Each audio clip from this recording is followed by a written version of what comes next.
2차 전도 여행이 이제 들어가는 건데 2차 전도 여행 유럽으로 이제 처음 가는 길목에 있는 거죠. 여기 보면 이제 그러니까 이제 오늘 말씀을 통해서 우리가 좀 볼 건 뭐냐면 사람이라는 건 이게 습관적으로 편한 게 좋거든. 편한 게 좋아.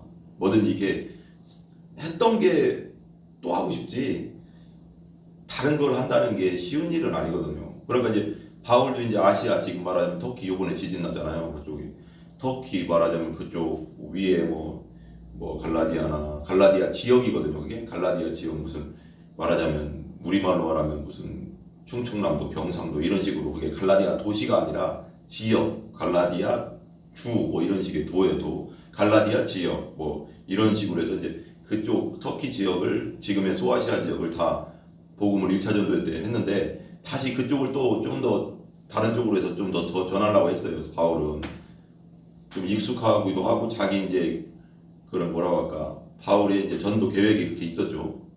근데 이게 계획대로 안 되는 것도 있는 거거든요. 사람이란 게 이 계획보다 더 중요한 건 뭐냐면 하나님이 인도하심이죠. 하나님이 나를 인도하시는 곳으로 가는 것이 더 중요한 거죠. 근데 그 하나님이 나를 인도하시는 곳은 낯선 곳이고 또 색다른 곳이고 또 내가 익숙하지 않은 곳이 가능성이 많죠. 근데도 하나님이 인도하시는 곳으로 가면 내가 생각했던 것보다 내가 계획해서 했던 것보다 더 큰 열매와 더 큰 뭔가 하나님이 계획하신 것이 기다리고 있거든요. 근데 우리는 그걸 모르니까 바울도 모르고 그러니까 계획한 대로 자기는 그냥 이 도시 했으니까 그 다음 도시 이렇게 말하자면 평택이니까 뭐 전도를 나간다면 평택에서 뭐 예를 들면 오산 그 다음에 뭐 수원 뭐 이런 식으로 갈 수 있을 거 아니에요. 위로 올라가는 길인데 위로 막 올라가고 있는데 갑자기 하나님이 꺾어서 밑으로 쭉 내려가서 저쪽 전라도 쪽으로 가라 이러면 좀 난감하거든요. 왜 그러냐면 이게 계획이 있는데 사람은 계획적으로 살라고 하거든. 사람이 이게 올라가고 있는데 갑자기 이게 틀어버리면 이게 좀 사람이 좀 심리적으로 힘들기도 하고 그런데 그래도 바울은 순종했다. 순종이 되게 중요해. 근데 이 순종을 통해서 유럽이 복음화됐거든요.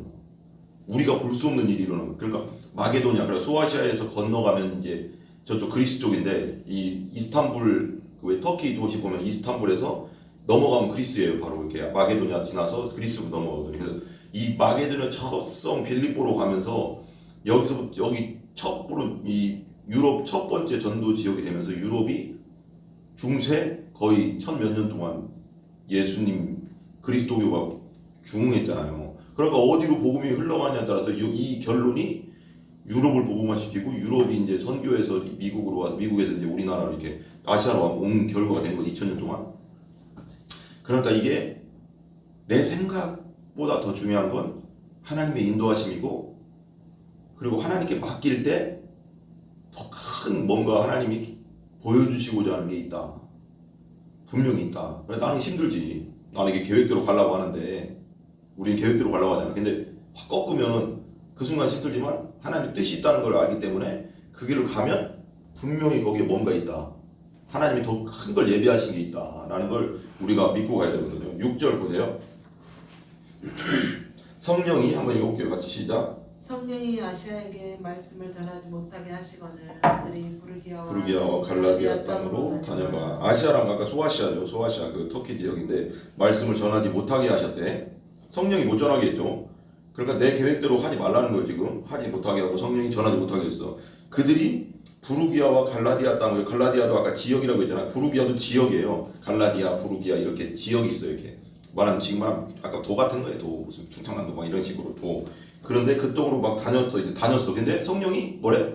전하지 못하게 했어요. 여기서 전하지 못하게 또 옮기고 했는데 계속 자꾸 이렇게 내리는 거예요. 밑으로. 위쪽에서 전하고 내려오는 무시아 앞에서 이제 무시아도 앞에서 이르러 비두니아로 가고자 했을 때 무시아는 그러니까 말하자면 드로아에서 가까워요. 무시아는 말하자면 바닷가 쪽, 이쪽 서쪽 이제 넘어가기 직전에 있는 지역 그쪽 지역에가 무시아고 여기서 무시아에서 말하면 비두니아 쪽으로 이제 다시 위로 이쪽으로 가려고 한 것 같아. 거꾸로 가려고 한 것 같아. 그러니까 다시 막았어.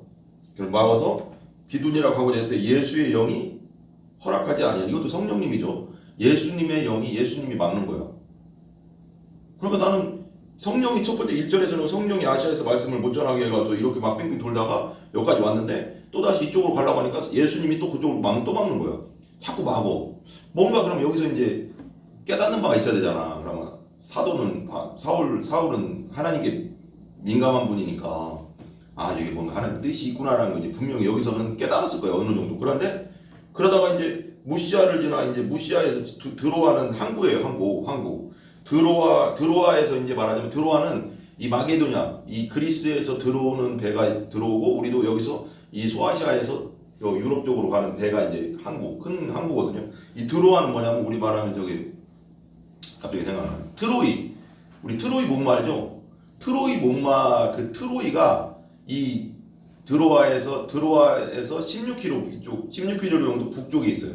그러니까 드로아도 항구인데 그러니까 그쪽 지역에 유명한 도시예요. 드로아도 항구로서. 근데 여기서 딱 이제 드로아가 내려왔어 그냥 이게 성령의 인도함 따라서 이렇게 이끌려서 이게 왔는데 내려갔는데 밤에 환상이 이제 보이는 거죠. 환상이 9절 한번 읽어볼까요?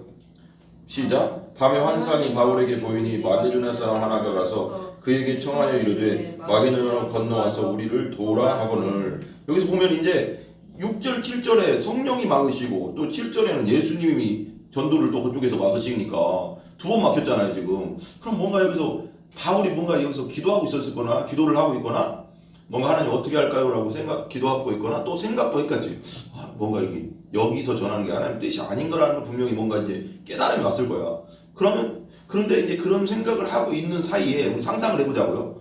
그렇게 생각을 했을 거 아니에요. 막으니까요. 그럼 상상을 하고 있고 기도 나름대로 하나님 그럼 무슨 뜻이 있는 겁니까? 여기에 무슨 뜻입니까? 어디로 와야 됩니까? 하면서 뭔가 기도하고 있었을 거예요. 분명. 그런데 들어와 바닷가에 딱 서 있는데 그냥 나가서 뭔가 내가 느끼기에 봐봐요. 여기 제가 느끼기에는 무시하 들어와로 내려갔는데 밤에 환상. 그러니까 제가 느끼기에 그래요.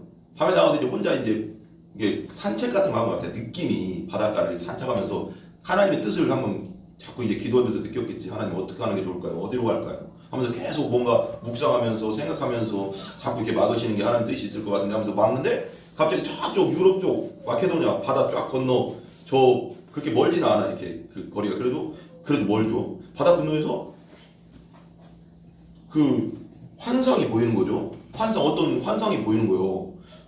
환상이 보여서 바울에게 보이니 마게도냐 사람 하나가 서서 그에게 청하여 이르되 어떤 사람이 서서 그 사람이 천사는 아니에요. 마게도냐 사람이 환상 중에 보이는 어떤 마게도냐 유럽 사람이지 그쪽 마게도 건너편 사람이 일로 건너오라고. 그러니까 뭐 어떻게 보면 막 환상 중에 보이니까 또 어떻게 보면 막 이런 생각을 안 하고 그러니까 말하자면 막 성령이 막았고 예수님의 영이 전도를 막고 그래서 이렇게 막 이쪽까지 왔는데 이런 게 없이 그냥 보이면 그냥 뭔가 그냥 유령인가 보다 하고 그냥 지나갈 수도 있는데 이런 현상들이 있었잖아요. 예수님 맞고 성령이 맞고 하는데 와서 말하면서 일로 와서 우리를 도와줘라. 일로 와서 우리에게 복음 전해줘라. 우리도 복음 듣고 예수님 믿고 구원받게 해달라 하면서 거기에 간절히 원하는 사람이 있었다는 거지.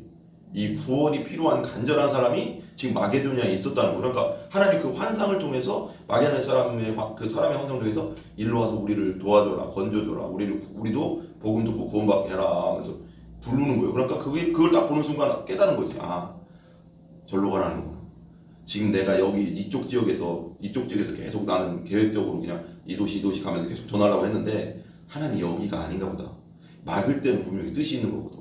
그러면 그때는 기도할 때라고 했잖아요. 기도하면서 하나님의 뜻을 계속 물어보다 보면 하나님이 무슨 사인이 분명히 보이거든요. 이건 뭐 사람을 통해서든 환경을 통해서든 하나님 말씀을 통해서든 어떤 관계를 통해서든 사인이 분명히 오거든요. 그때를 잘 착취를 해야 돼. 그냥 이 사인이 그냥 지나가는 사인이 그냥 항상 민감해야 되는 거지. 하나님께 민감하다 보면 하나님 말씀을 통해서 주시든지 설교를 통해서 주시든지 갑자기 찬양하다가 갑자기 깨달음이 온다든지 또 기도하다가 갑자기 하나님 뜻이 이거구나 라는 걸 깨닫게 된다든가 또 관계를 통해서 어떤 사람의 말을 통해서 내가 그 고민했던 게 이런 거였구나 하면서 또 그렇게 열리게 해주시든가 뭔가 사인을 분명히 주거든요. 그러니까 그걸 잘 생각해야 된다는 거지. 그에게 이르되 마게도냐로 건너와서 우리를 도와라. 이 도우라 할 때 이 도우라가 우리 할아버지가 내 이름을 잘 지은 것 같아요.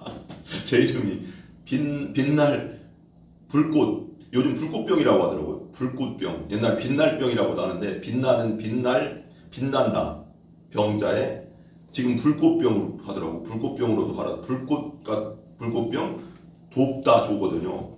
도와라. 그래서 내가 진짜 사역자들이 잘했나 보다. 빛나게 진짜 구원을 도우라고 내가 이렇게 만들어졌나 보다.